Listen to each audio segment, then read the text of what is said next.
ایک بھائی پوچھتے ہیں کہ کیا نماز وطر میں ہاتھ اٹھا کر دعا کرنا ثابت ہے؟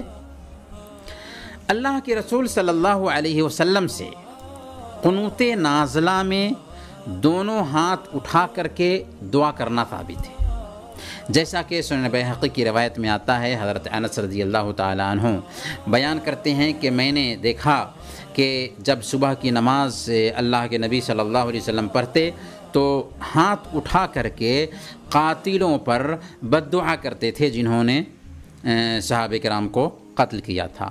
تو اسی روایت پر قیاس کرتے ہوئے علماء کہتے ہیں کہ نماز وطر کے قنوت میں بھی ہاتھ اٹھا کر کے دعا کر سکتے ہیں۔